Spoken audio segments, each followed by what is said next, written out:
যাই হোক, উনি গজলের সম্রাট, গজলের রাজা, আর আমরা গজলের ভিখারি। গাইবার চেষ্টা করলাম, কেন উনি আমাদের উস্তাদ। আমি ওনার শুধু ব্যাগ বয়েছি প্রায় 12 বছরের বেশি, 16 বছর হতো। 16 বছর একটা জীবন। হ্যাঁ, তবে আবুল কালাম হয়েছে। আমিও তো প্রায় কত বছর হবে, আমি ওই রকম 12 না তো হবে না, 10 এর কাছাকাছি হয়তো। আমিও আমার আপনারা সকলে জানেন মইদুল ইসলাম সাহেব, ওনারও একটা অ্যাটার্জি ছিল বিশাল, মানে 5-6 কেজি ওয়েট। সন্তোষপুর স্টেশন থেকে হেঁটে হেঁটে বয়ে বয়ে নিয়ে যেতাম আর নিয়ে আসতাম মাথায় করে। তবে আজকে হুজাফা হতে পেরেছি। আজকে ব্যাগ পাওয়ার অবদান আজকে ওনাদের দোয়া, আর ওনাদের জন্য দোয়া করবেন আপনারা যেন ভালো থাকে এবং আপনাদের আরো কিছু গজল উপহার দিতে পারে। একদিন দয়ার নবী দো জাহানের বাদশা এক পথ ধরে যায়, আর দেখ সেই পথের ধারেতে একটা হরিণকে বন্দী করে রেখেছে একজন শিকারী, একটা হরিণকে বন্দী করে রেখেছে। আর সেই অবলা হরিণ তাকে আল্লাহ কথা বলার ক্ষমতা দেয়। আর আমার দয়ার নবীকে সেই দিন কি বলে আর কি ঘটনা হয় কবি ছন্দের মাধ্যমে লিখছে। দেখো, পথের ধারে বাঁধা ছিল অবলা এক বনের হরিণ, সে পথ দিয়ে যেতেছিলেন আমার প্রিয় নবী করিম। পথের ধারে বাধা ছিল অবলা এক বনের হরিণ, যে পথ দিয়ে যেতে ছিল আমার প্রিয় নবী করিম। ডেকে বলে নবীজিকে, ছেড়ে দাও গো আজ আমাকে, কোচি কোচি বাচ্চা আমার প্যাসে যে আছে বেকারার। আল আমিন নবী আমার মুক্তি দাতা সবার, খোদা যারে বন্ধু করে দিল যে উপহার। আল আমিন নবী আমার মুক্তি দাতা সবার, খোদা যারে বন্ধু করে দিল যে উপহার। আল আমিন নবী আমার। দেখো যে জগৎবাসী, দেখো দেখো রবি শশী, দয়া মায়ার সাগর এলো, সবার মুখে ফোটায় হাসি। দেখো চেয়ে জগৎবাসী, দেখো দেখো রবি শশী, দয়া মায়ার সাগর এলো, সবার মুখে ফোটায় হাসি। এলো নেমে ফারেশতারা, দেখে হলো আত্মহারা, হয়নি এমন হবে না আর মোহাম্মদ নাম জাহান। আল আমিন নবী আমার মুক্তি দাতা সবার। একদিন দয়ার নবী দো জাহানের বাদশা এক পথ ধরে যায়, আর দেখ সেই পথের ধারেতে একটা হরিণকে বন্দী করে রেখেছে একজন শিকারী, একটা হরিণকে বন্দী করে রেখেছে।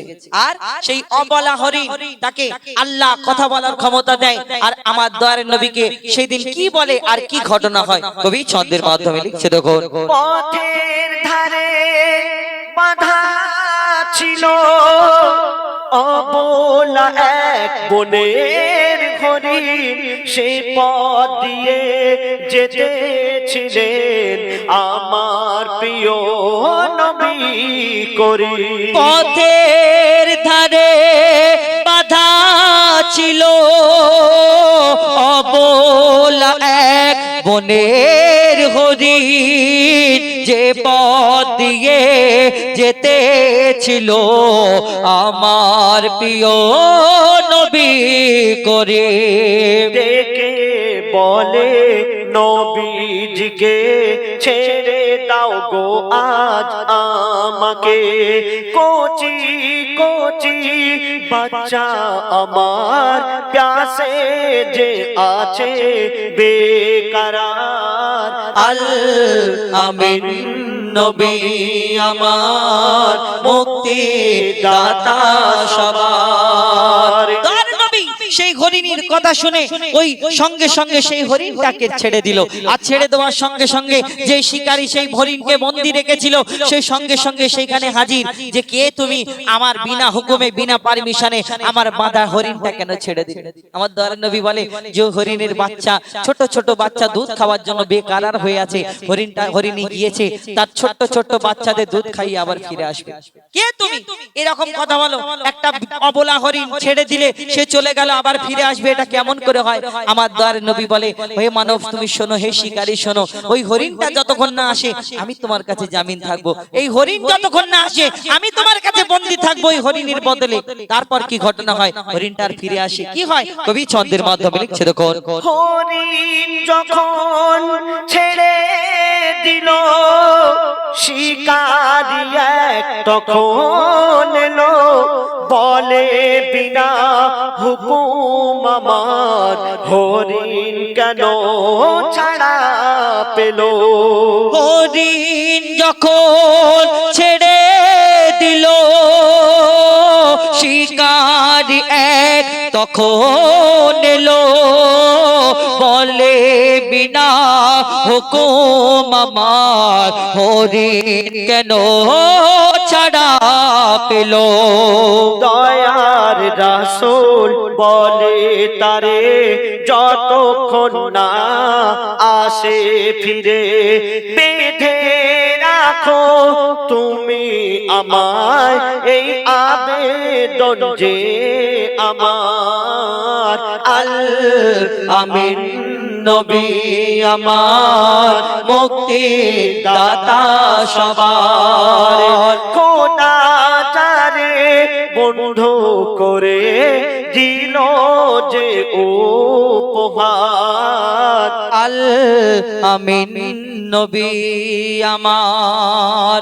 তারপর দয়ার নবী যে হরিণীর জন্য জামিন ছিল সেইখানে বন্দী ছিল, সেই হরিণটা কি হলো? তারপর কি ঘটনা হয় কবি শেষ কথায় আরো কি লিখছে দেখুন। দুধ পিলায়ে ফিরল হরিণ, যেথায় ছিল নবীজি জামিন। দেখে শিকারি অবাক হলো, একই সে আল আমিন। দুধ পিলায়ে ফিরল হরিণ, যেথায় ছিল নবীজি জামিন। দেখে শিকারি অবাক হলো, বলে একে সে আল আমিন। অবলা হরিণ কথা বলে তুমি যে শেষ নবী হলে, শিকারি শুনে লুটিয়ে পড়ে আর কলমা পড়ে বারবার। আল আমিন নবী আমার মুক্তি দাতা সবার। খোদা যারে বন্ধ করে দিল যে উপহার। আল আমিন নবী আমার। ধন্যবাদ। যাই হোক, উনি গজলের সম্রাট, গজলের রাজা, আর আমরা গজলের ভিখারি। গাইবার চেষ্টা করলাম, কেন উনি আমাদের উস্তাদ। আমি ওনার শুধু ব্যাগ বয়েছি প্রায় 12 বছরের বেশি, 16 বছর হতো। 16 বছর অ্যাটাচি হ্যাঁ, তবে তবে আবুল কালাম হয়েছে। আমিও তো প্রায় কত বছর হবে, আমি ওই রকম 12 না তো হবে না, 10-এর কাছাকাছি হয়তো। আমিও আমার আপনারা সকলে জেনেন মইদুল ইসলাম সাহেব, ওনারও একটা অ্যাটাচি ছিল বিশাল, মানে 5-6 কেজি ওয়েট। সন্তোষপুর স্টেশন থেকে হেঁটে হেঁটে বয়ে বয়ে নিয়ে যেতে আর নিয়ে আসতাম মাথায় করে। তবে আজকে হুজাফা হতে পেরেছি। আজকে ব্যাগ পাওয়ার অবদান আজকে ওনাদের দোয়া, আর ওনাদের জন্য দোয়া করবেন আপনারা যেন ভালো থাকে এবং আপনাদের আরো কিছু গজল উপহার দিতে পারে। তো এখন আমরা আরেকটা ওনার গাওয়া গজল, ঘুমিয়ে যারে লাল আমার, পরে গাই। গাইবো এটা।